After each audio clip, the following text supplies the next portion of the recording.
the president of the Philippines, has announced that he's going to no longer deal with the United States militarily or economically, and he's going to focus on dealing with China and Russia instead.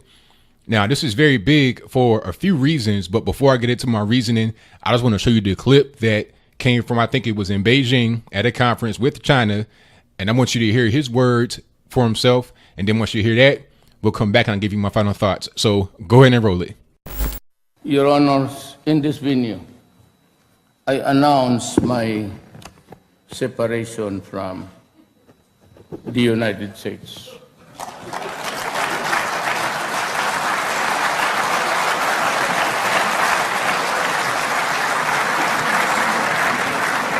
Both in military,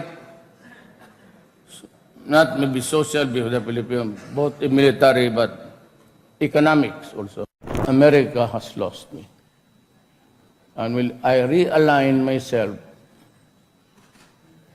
in your ideological flow, and maybe I will also go to Russia to talk to Putin and tell him that there are three of us against the world: China, Philippines, and Russia. It's the only way. So you're able to see that now. This is a very, very important announcement because of a few different reasons. But before I get into the reasons, I'm going to give you a little bit of history of the region if you don't know. Now, the Philippines at one point was controlled by the Spanish. This is why a lot of the people that are there, like Mr. Rodrigo Duterte, have kind of halfway Spanish, halfway Asian sounding names because they were controlled by the Spanish up until 1898. Now, that is when they lost, the Spanish, that is, they lost to the Americans in the Spanish-American War. So as a result, they had to give up ownership or colonization, whatever you want to call it, of the Philippines. However, right after that, the Americans took it over, and then they became America's colony from 1898, 1899 on up until about 1945, which is in the World War II, which I get to a little bit later. Now, when the Americans controlled the Philippines, when they first came, there was a war between the Philippine people and the American people. And that war lasted for a while. Some would say it ended in 1903, 1904, and others would say 1913 because there was a big problem with certain smaller groups of people in the Philippines that were still fighting after the bigger fights were being fought. More specifically, the Moro people, which Mr. Duterte brought up previously when talking about Americans, because the Moro people were like an ethnic minority in the Philippines, and they're Muslim, and they got slaughtered by the thousands in a very tragic situation that happened in the Philippines over a period of years. And I think last ended in 1913, but I digress. As American colonialism continues, you got Filipinos getting sent to Hawaii to pick bananas and stuff like that. They were basically using the Philippines as whatever they wanted to use them for, as slave labor, essentially as a staging ground for other things that were going on right there in that region. More specifically, in World War II, they were trying to use the Philippines as a staging ground to fight a war with Japan. Right now, right after Pearl Harbor, 1941, Japan immediately comes and occupies the Philippines because the Americans had a military base there. Right. If the Americans were not in the Philippines, then the Japanese would not have come to occupy them because there was no other reason for the Japanese to be there other than the American presence. What you may not know from looking at a map is that Japan and the Philippines are very close together. Taiwan is like right in the middle of them. But if you look at a map and you kind of zoom in, the northernmost island of the Philippines is only about 250 miles from the southernmost and westernmost island of Japan. Right. You can drive that distance in the state of Virginia here in the United States and not even be through the entire state. You could drive from the ocean front to the mountains, and that's more than 250 miles. Right. So that's a very short distance. And it's most certainly short when you're talking about traveling that distance through air, which you were able to do during World War II. But I digress again.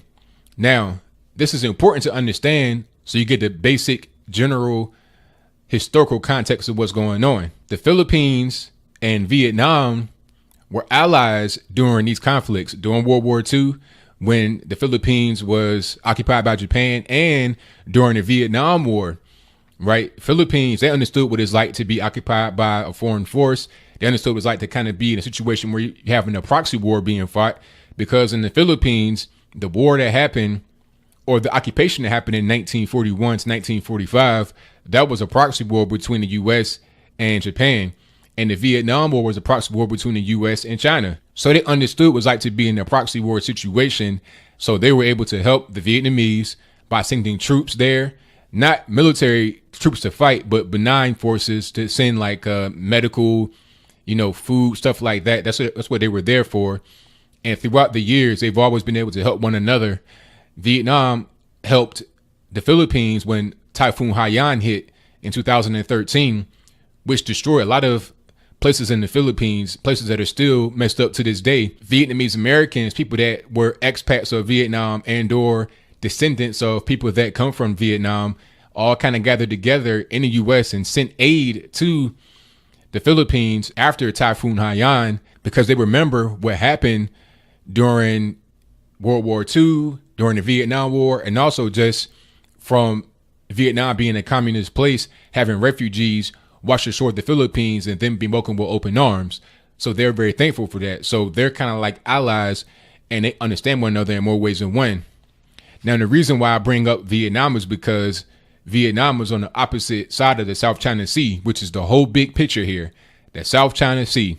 That is the reason why Duterte went to China to talk, because currently there's a lot of conflict going on in the South China Sea.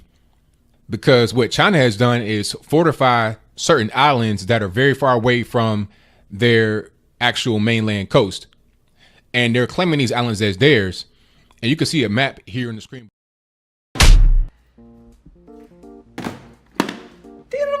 Called the 9-dash line around those islands.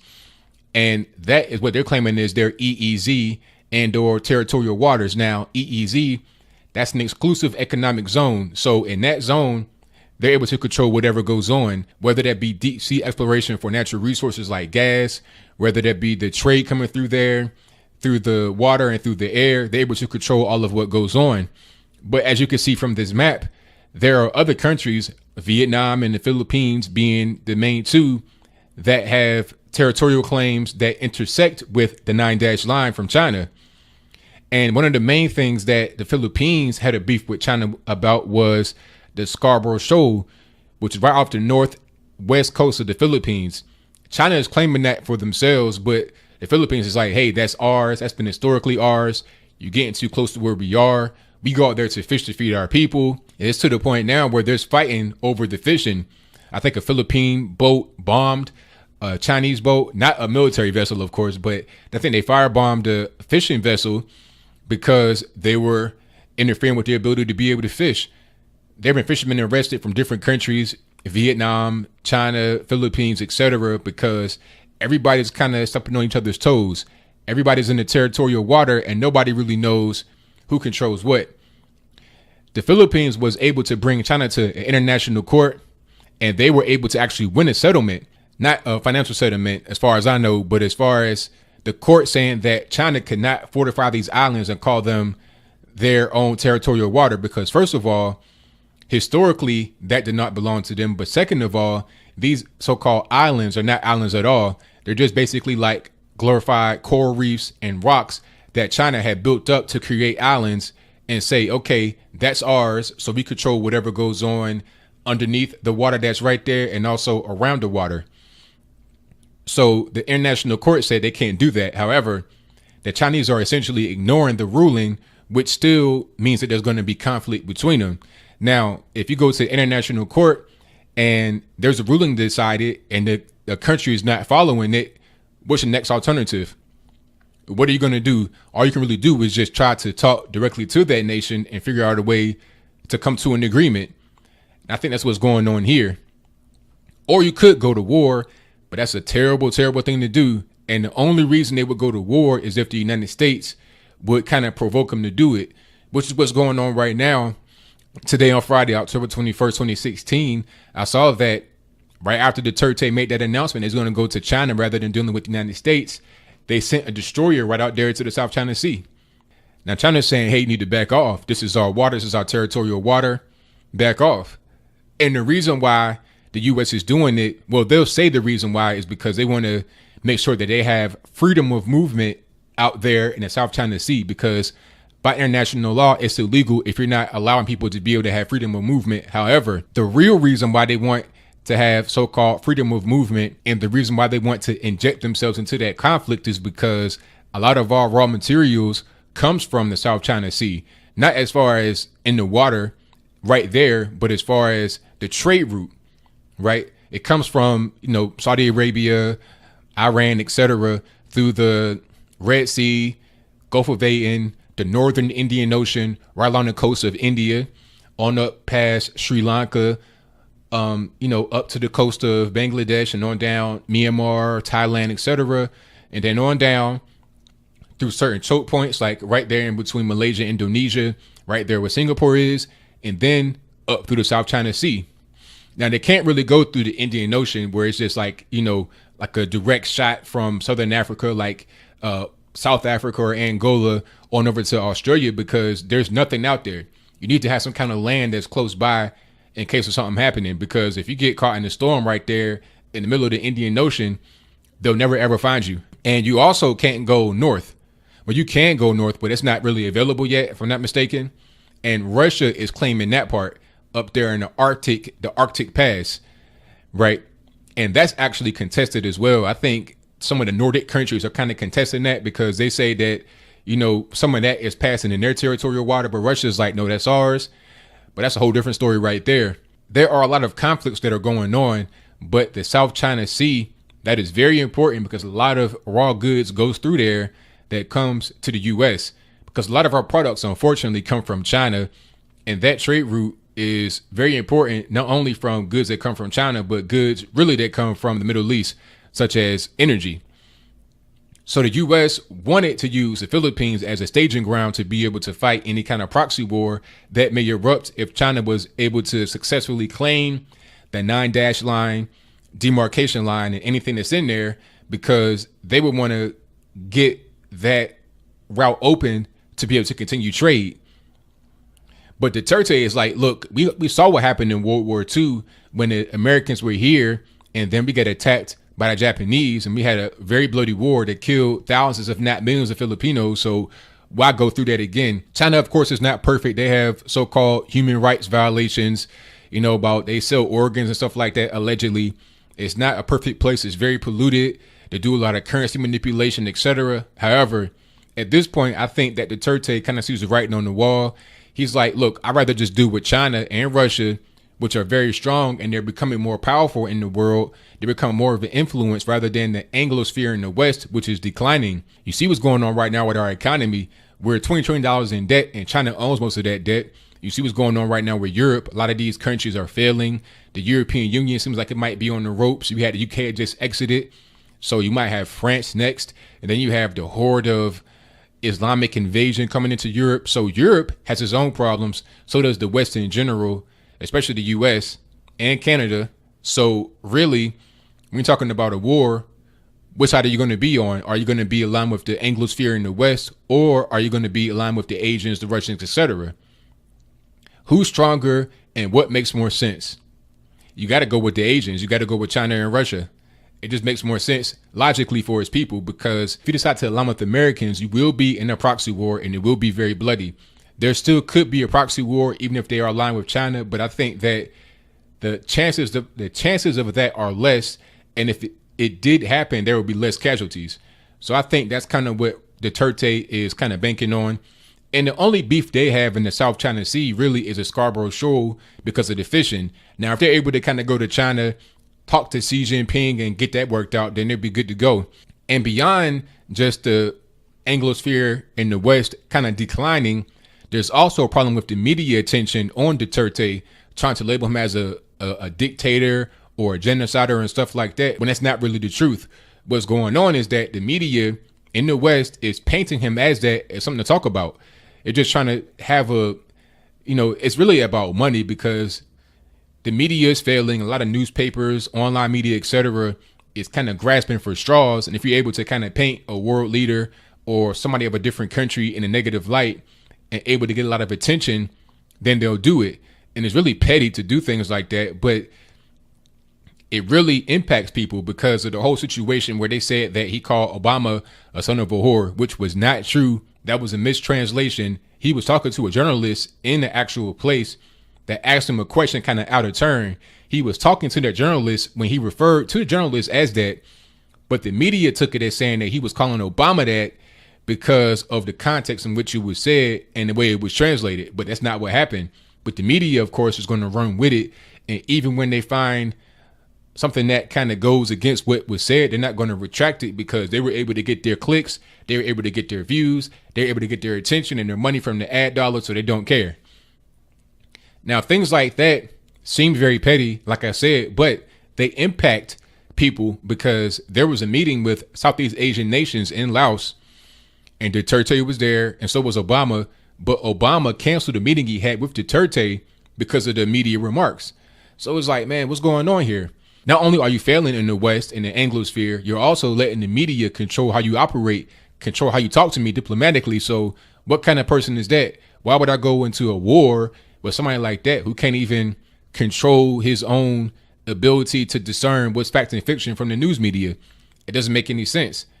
At least with China, I could sit down and talk to Xi Jinping and he's not going to be controlled by the media or outside forces. He's not perfect, but he's better than Obama and the failing Western society. And also they talking about how Duterte is some kind of genocider because of the whole situation with the drug war, when there's been like 3,000 people that have been killed in so-called extrajudicial killings.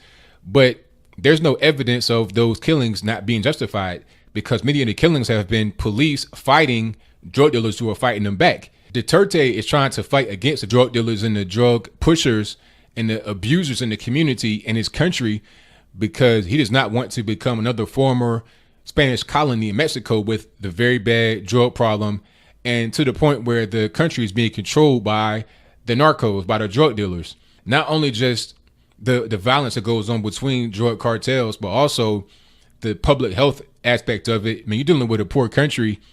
You're dealing with hospitals that are being overrun. There's a rehab place for drug addicts, but there's not enough money to fund it. So it's like, okay, what's the best solution here? Let's kind of stamp out the drugs and work with China because a lot of the drugs come from China. So let's let them help us to be able to eliminate the drug problem rather than just doing what the West says, which is just letting it happen and not dealing with the criminal aspect and not dealing with the drug problem at all, which, by the way, the West promised to help deal with, but they did not help. So if they won't help with the drugs, if they will let the news media control how they behave, if they'll do all these things, what makes him think that they're going to help him in a war situation is going to jump off between the Philippines and China, Russia, and all their allies? The Philippines would be decimated, and then who's going to be to blame? You're going to put the blame on Duterte for not protecting his people. So the best thing he did here was what he did. So what do you think? Do you think that this situation is something that had to happen the way it happened? And when I say that, I mean, when you're dealing with China and they're kind of threatening you a little bit, they're kind of dealing with a little bit of a conflict and you're a small nation, what do? Do you decide to just try to talk to them to work things out peacefully, or do you try to fight? Or are you a Filipino? Are you in the Philippines right now? Do you live in the United States, Canada, etc., and you're Filipino, you're kind of an expat, a descendant of a Filipino immigrant or whatever you are? What is your viewpoint on it? How do you feel about Duterte and his fight on the drug war? How do you feel about the so-called extrajudicial killings? How do you feel about the situation going on in South China Sea? Whatever your comments are, let me know in the comments below. And that's all I got to say for this video. If you like what you heard, please comment, rate, share, and subscribe.